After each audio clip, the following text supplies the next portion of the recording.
Hello mga George! Welcome to Manila! Nasa Manila na siguro ako. Nasaan ba si Mayor Isko? Nang malinis na to. Ay, char. At ayun na nga, nilibot na ako ng kapatid kong Pogi. Pogi siya ngayon kasi walang bayong gasolina. At ayun nga, nagpapatuloy ng aming pag-iikot. Hinahanap namin yung nawawalang Dragon Balls. Grabe, ang lalaki ng mga building dito. Katulad ng pagmamahal ko sa'yo.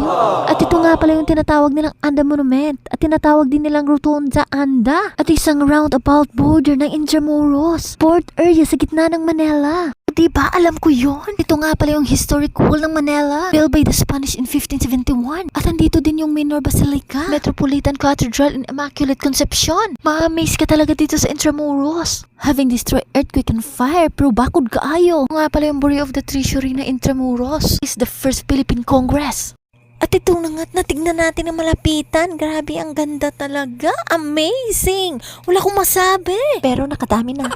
At hindi nga pwedeng hindi natin ma-flex yung pagmumukhang yan kahit nakaka-umay. At ayun nga't i-treasure natin to. Minsan lang tayo sa Manila. Bukas wala na tayo dito. At ito nga pala yung Cervantes Intramuros. Founded in 1991 by the Spanish government to promote Spanish language learning. And this one is the Casa Manila. Is a museum in Intramuros showcasing the lifestyle of affluent Filipino family during the late Spanish colonial period. O diba? Ang dami kong natutunan dito. At ito nga pala yung San Agustin Church in Intramuros, Manila. At ito yung tinatawag nila the street scene ng Intramuros. It was built during the Spanish colonial period in 16th century. O ayan, magpropaganda muna tayo. O diba? Ang ganda tignan. At itong gusali na to, grabe, ang laki. Pag pumasok siguro tayo dyan, magtago-taguan tayo. Isang taon siguro tayo hindi magkikita. At ayun nga, commercial muna tayo. Hanapin natin yung nawawalang Dragon Balls. Pag hindi natin mahanap yun, baka tayo ang hanapin. At ayun nga, pag may plano kayong pumunta dito ng Manila, hindi pwedeng wala tayong pera. Dapat meron tayong extra. Kahit 20 pesos, pabili ng ice water.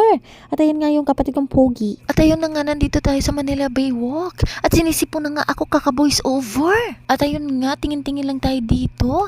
Yan pala yung tinatawag nilang Manila River. Ay, bongga, ang ganda-ganda. At ayun nga, tapos kaming gumala dito. Grabe sakit ang balakang ko ha. 2 oras din ako nakaupo. Kaya follow na kayo. Bye!